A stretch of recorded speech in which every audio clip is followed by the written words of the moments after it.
Hello everyone, welcome back to another Doctor Who figure related video. In today's Doctor Who figure related video we're taking a look at a prototype 10th Doctor figure. I'm just going to say it's a prototype because it seems very fancy. Now you might be wondering, well, this just looks like your standard 10th Doctor figure.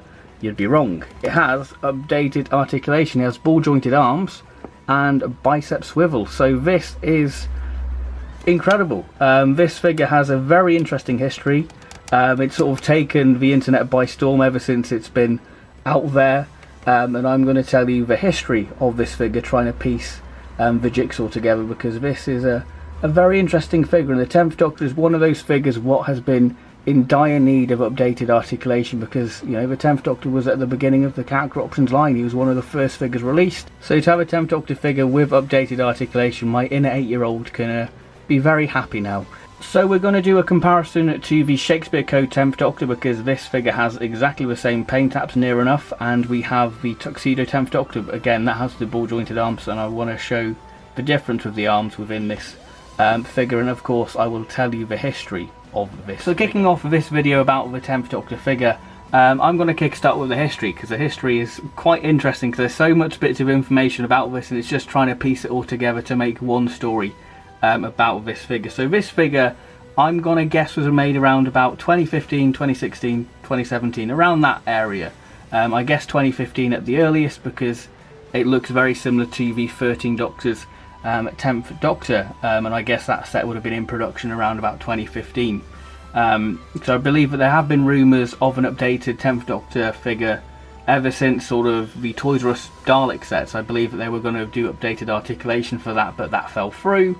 And again, I think maybe they tested the water for the 13 Doctor set, but maybe the costs put the set up too high, so it wasn't financially viable for them to do an updated 10th Doctor figure without raising the price of the 13 Doctor set. Now this figure itself, I believe, was part of a batch test. Around about 50 to 60 of these were made, and I managed to find mine on eBay. And I think that's where practically all of these have been sold. So if you've got one of these, then you're one of, 60 odd people to have one of these, so feel incredibly lucky. So this figure, I believe, was intended for the American market. This was a US exclusive, I guess, because I remember around about the time we had the sort of updated Dalek Sec and sort of 12th Doctor hoodie figure and Tuxedo 10th Doctor, I believe that this figure would have been a part of this wave to see an updated 10th Doctor. But obviously the figure never saw the light of day for whatever reasons, whether it be cost reasons or the 10th Doctor Tuxedo figure was more cheaper to make, so that figure took priority over the normal trench coated 10th Doctor figure.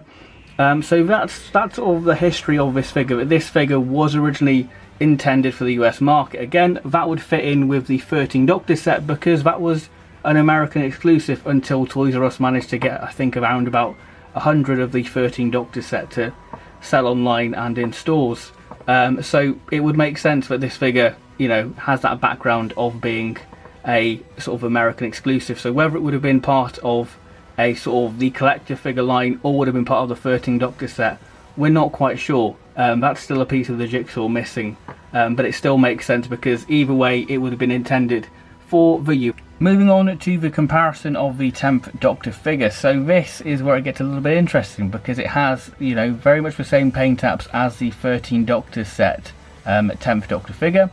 Now I believe that this figure has had a new torso piece, because if you look at the suit, how higher up the suit is and how much more exposed the 10th Doctor's neck is on this, I believe what Character Options have done is upscaled the 3.75 inch torso piece so they can fit the mechanism of the ball jointed arms within there, because I believe the 3.75 inch 10th Doctor did have ball jointed arms, but it didn't have the bicep swivel. So I believe that the Character Options have basically upscaled the torso piece, which isn't unheard of Character Options to do, because they have upscaled figures like the 12th Doctor figure and the Night of the Doctor, 8th Doctor and Missy. So it's not unheard of for Character Options to upscale the 3.75 inch stuff to 5 inch, so I believe that they have upscaled the torso piece and the mechanism so they could get the ball jointed arms. The coat itself seems to be a sort of a new sculpt, whether it's the 3.75 inch sculpt, which would make sense because you can see the coat seems to be a lot more sort of swooshier on the original release, and this seems to have a much more of a tighter fit, and just the actual collar of the trench coat on the sort of prototype 10th Doctor seems a lot more thick of the lapels, as you can see, a lot more crisper and sharper. And if we move to the back of the figure, you can see the sort of differences there, but the lines are a lot more defined, a lot more chunkier on the back of the prototype 10th Doctor figure, as you can see, compared to the original release there. So you can see that the lines are a bit more chunkier than the more streamlined look of there, but the coat seems to be a much more accurate brown. The camera seems to make the 13 Doctors set one look a bit greeny brown, but it is brown in person, I swear. But this one just seems a lot more accurate to how it was in the actual show. Again, very much the sort of same paint apps, what we've all seen.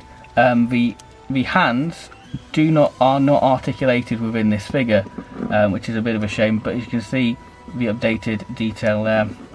So I think that this coat uses the 3.75 inch detail. The arms are a little bit of a mystery, because you think that they use the Tuxedo 10th Doctor, but they actually don't, because you can see that the arms are a lot more chunkier on the trench coat version than the Tuxedo one, and you don't have the little buttons sculpted, so they haven't used the Tuxedo 10th Doctor arms.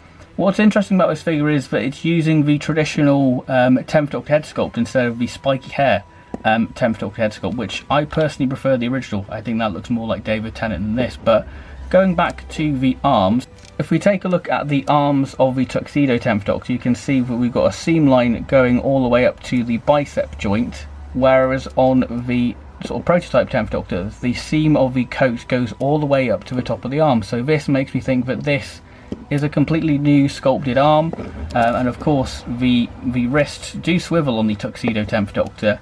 The bottom half of the 10th Doctor is very much your standard 10th Doctor legs. The only sort of new tooling is the torso piece. So this is definitely a pretty interesting little find, and it's just great to have a 10th Doctor figure with the updated articulation. So there is still a lot of mystery about this figure. There we have it, just a quick little video on this 10th Doctor prototype figure. Yeah, a very nice figure. It feels wonderful to have a proper 10th Doctor figure in, you know, his costume with the updated articulation. I feel like this, for me, has become the definitive 10th Doctor figure. Hopefully this figure sees the light of day in the form of a B&M release, because it will just be tremendous to have, you know, a proper updated 10th Doctor figure on the mass market. And hopefully we can see some more intriguing, interesting variants with the 10th Doctor. Maybe see, you know, the sort of Silence in the Library 10th Doctor costume variant. That'll be wonderful. But by having the updated articulation, by just updating 2 points of the articulation, just makes this figure even more dynamic, and just even more, just the posability just improves vastly. And like I said earlier, that the 10th Doctor is one of those figures what was in dire need of the updated articulation. So to have that, my inner 8-year-old is very happy to have a 10th Doctor what can do all the wonderful movements and posability, and just makes a figure keep up to date and sort of stand up with the other Doctor figures in the character options line what have the ball jointed arms. It's just really tremendous, and I feel very lucky to have this. So if you've managed to get this, then you should feel very lucky too, because like I said, there's only about 50 to 60 of these in existence. So yeah, it's a very lucky find, and I feel like this is one of the prized possessions in my Doctor Who figure collection. And like I say, this has become my favourite 10th Doctor figure, just because of those 2 points of articulation what have been improved. Just makes the 10th Doctor figure pop even more, and I just love that it's using the original 2006 head sculpt. I think that is the definitive 10th Doctor head sculpt for me. So I really like this figure. So it's not really a review, because it's a prototype, you can't really review it, but I have to say that it is a wonderful figure, and I really do love it. So that's been this quick little video on this 10th Doctor prototype, originally planned for the US market, and I'll see you next time for more Doctor Who figure related videos in the near future, which will hopefully be some of the upcoming B&M sets. So thank you very much. If you've enjoyed this video, then please do like and subscribe, really does help the channel out, and I'll see you next time for more Doctor Who related content. Bye bye!